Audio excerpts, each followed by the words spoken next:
So this video will be talking about weak acid equilibria in water, and we're going to use a problem to more or less illustrate the whole process. So one of the weak acids is hypochlorous acid. So let me draw up its Lewis structure. This is very similar to all of the oxyacids.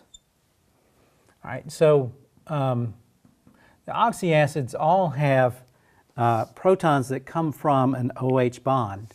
And so this is much different than hydrochloric acid. It turns out the HCl bond breaks 100% in water solution to produce H plus and Cl minus. This only dissolves, dissociates just a little bit. Most of the molecules floating around the solution are still hypochlorous acid. So we're going to first of all write down the chemical reaction that we need to consider. So HOCl, aqueous,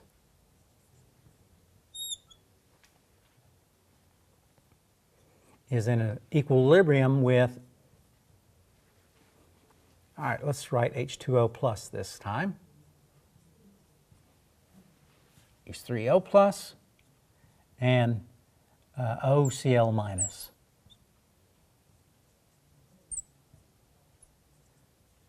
Okay, let's make sure our chemical reaction is correct. We have HCOCl and OCl minus. This is a conjugate acid-base pair. This is one with proton on, proton off, acid base. Okay, and so the others should be the opposite way. This is the acid, this is the base form of water. So base, acid, acid, base. So everything works out. So we have a proton transfer. That's the only chemical reaction. Very simple. Do not write any other acid-base equilibria except as the transfer of one proton at a time. All right, so we have to consider what we start with. Since this is an equilibrium, we're going to use a reaction in an ice table. So initially, this is 1 molar. Okay, so we want to know what is the pH. So we cannot take just minus log of 1 molar because pH is minus log of hydronium. Now it starts out at 0, and this starts out at 0 in this problem, because the only thing we've added is HOCl and water. It reacts a little bit, but it's still pretty reactant favored. And how do I know it's reactant favored? Because the Ka is 3 times 10 to the minus 8, much smaller than 0. All right, so the change, now we don't know how much the change is this time. If it was strong acid, it'd be, all 1 molar goes away and then produces 1 molar of these guys. We don't know the amount this time. Some unknown. And at equilibrium, it's 1 minus x, x, and x. Okay? Now the other thing we can write right away is the equilibrium constant expression. Is that Ka is hydronium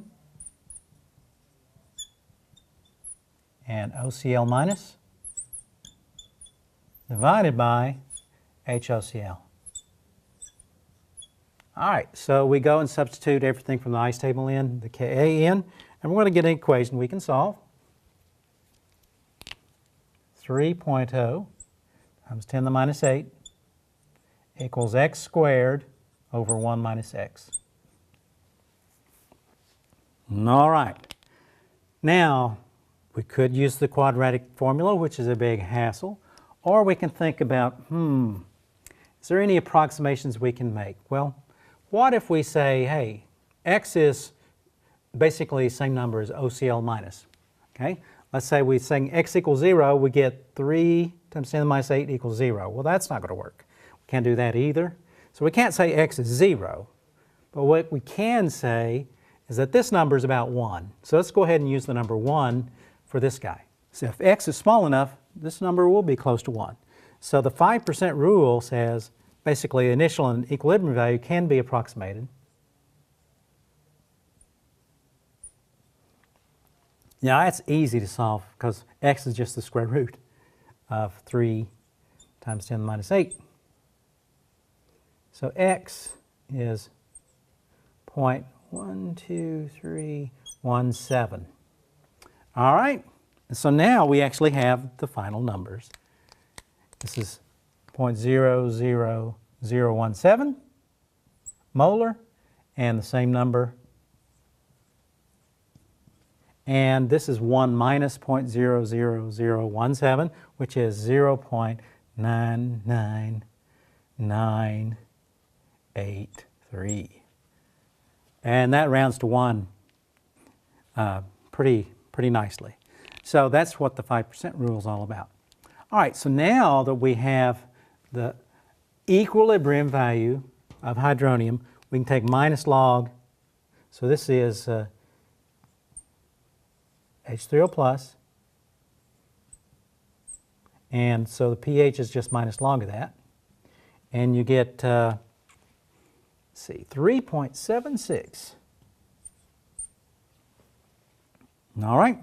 Now pOH is just 14 minus that, because you may have noticed that the pH and the pOH must add to 14. The other question we could ask is, how many ions are there in solution on a percentage basis? And so percent ionization says, what's the percent of the original molecule that changed to an ion? Well, it's going to be X over the original molar quantity, and then, of course, to convert to 100%. So that's how you calculate percent ionization. You take your original amount, you figure out how much of it changes, ionizes, and then convert it to a percentage. And so you get 0.00017 over 1, convert that to a percent, and I can actually do that in my head.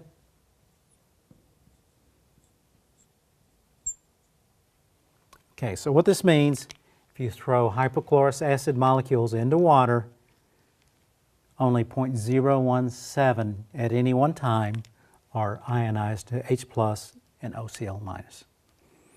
The other 99.98% are still the neutral molecule. This is completely different than hydrochloric acid, which has no neutral molecule left, and it's all ionized. That's the difference between a strong and a weak acid. So to do a weak acid, first of all, how do you recognize it's a weak acid? Well, it's not on your list of strong ones. You have a Ka value for it, equilibrium constant, that is pretty small. And so those are the real clues that you have. A weak acid, you have to do an ice table if you want to know the pH. All right, we're done. Done. Woo-hoo. A little faster than I expected. Easy, right? Yeah, easy peasy. I want to do these things that I know by heart. I just have to kind of look for a number, and that's about it. Yeah, people. You know, I've given these lectures so many times. And I just, yeah, I knew that. No, you never have to do them again, right? Well, that's part of the idea. I'll do these.